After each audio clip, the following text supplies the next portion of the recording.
Cabinet సమావేశం జరిగితే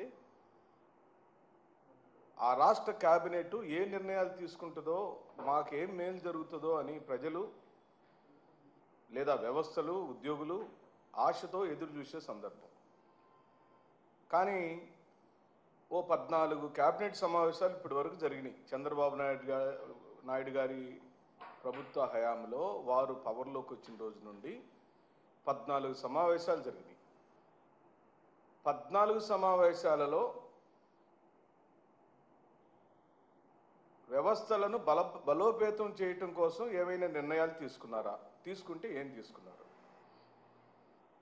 పోనీ రాష్ట్ర అభివృద్ధి కార్యక్రమాలకు సంబంధించి ఏమైనా నిర్ణయాలు తీసుకున్నారా? తీసుకుంటే ఏం తీసుకున్నారు? పోనీ మీరిచ్చిన సూపర్ 6 హామీలను అమలుపరచడానికి ఏమైనా నిర్ణయాలు తీసుకున్నారా?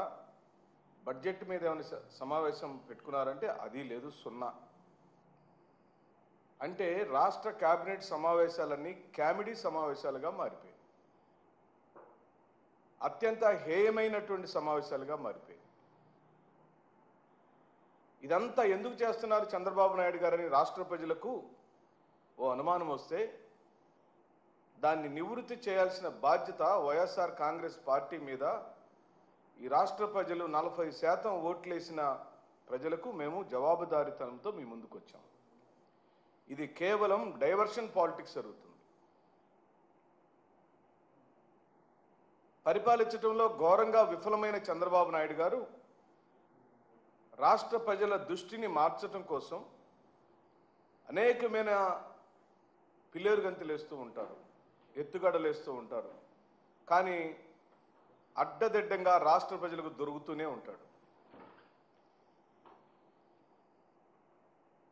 మీది ఓ విఫల ప్రభుత్వం అని, మీరిచ్చిన ఏ ఒక్క హామీ నెరవేర్చలేదని 143 హామీలు ఇచ్చిన మీరు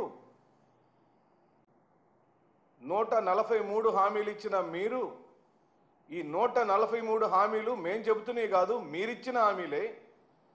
వాటిలో ప్రధానంగా సూపర్ 6 హామీలను చెప్పిన మీరు ఆ సూపర్ 6 హామీలను ఒక్క హామీని కూడా నెరవేర్చకుండా బొక్కబార్ల పడిన మీరు, రాష్ట్ర ప్రజలకు జవాబుదారీకరంగా ఉండాల్సిన మీరు ఈ రోజున సిబిఐ కోర్టు పరిధిలో, సిబిఐ పరిధిలో, సుప్రీం కోర్టు పరిధిలో ఉన్న ఓ హత్య సంబంధించిన కేసుని కేబినెట్ సమావేశ స్థాయికి తీసుకొచ్చి మీరు చర్చిస్తున్నారు అని అంటే మా అందరికీ, రాష్ట్ర ప్రజలందరికీ అర్థమవుతుంది మీరు జగన్మోహన్ రెడ్డి గారంటే ఎంత భయపడుతున్నారు అని, వైఎస్ఆర్ కుటుంబం అంటే ఎంత భయపడుతున్నారు అని.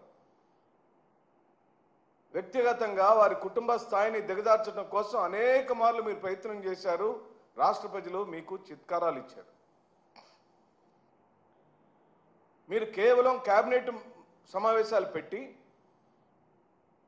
జగన్మోహన్ రెడ్డి గారిని వ్యక్తిగతంగానూ, జగన్మోహన్ రెడ్డి గారి కుటుంబాన్ని కించపరచడానికో, వారి స్థాయిని తగ్గించడానికో, వ్యక్తిత్వ హననం చేయడానికో ఉపయోగిస్తున్నారు తప్పించి ఈ రాష్ట్ర ప్రయోజనాలకు ఏ మాత్రం ఉపయోగించట్లేదు అనేది గత 14 కేబినెట్ సమావేశాల్లో మీరు చెప్పిందే, మీరు చేస్తున్నదే ఈ రాష్ట్ర ప్రజలు చూస్తున్నారని అడుగుతున్నాం. అసలు కక్షా రాజకీయాలు అంటేనే చంద్రబాబు నాయుడు గారు, చంద్రబాబు నాయుడు గారు అంటేనే కక్షా రాజకీయాలు, తెలుగుదేశం అంటేనే కక్షా రాజకీయాలు, హత్యా రాజకీయాలు అంటేనే తెలుగుదేశం.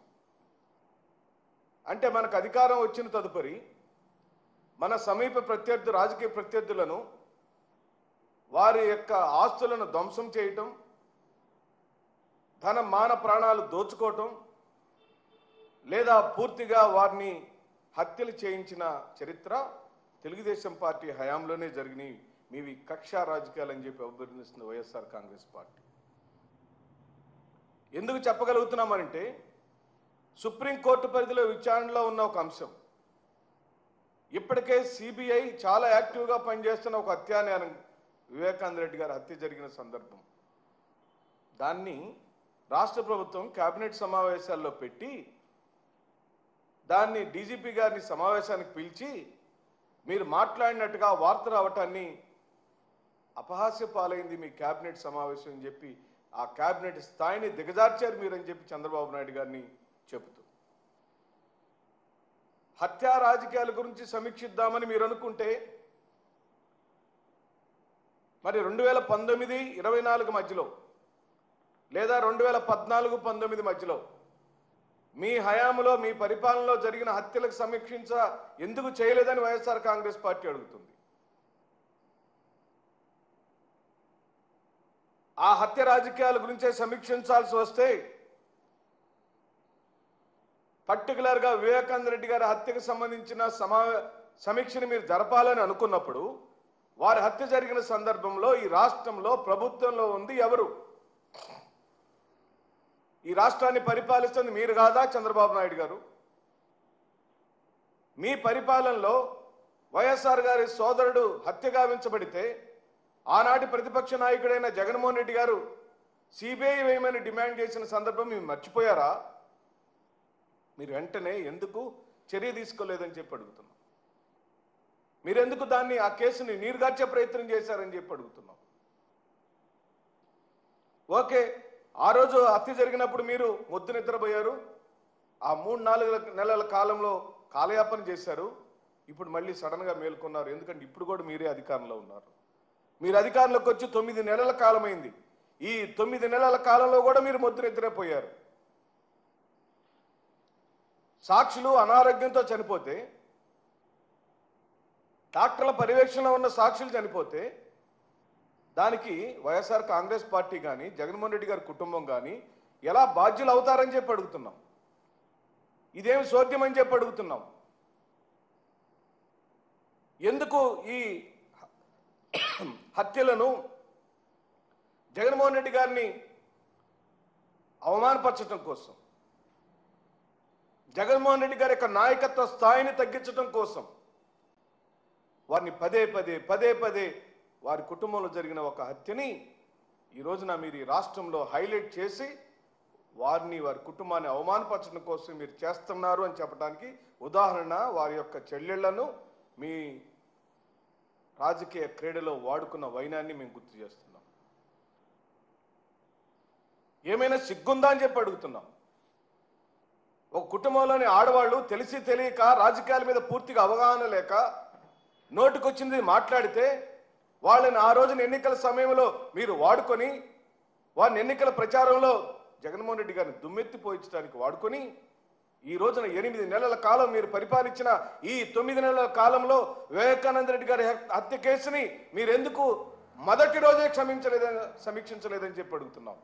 ఎందుకు అడుగుతున్నాము అనంటే రాష్ట్రంలో మీరే ఉన్నారు, కేంద్రంలో మీరే ఉన్నారు.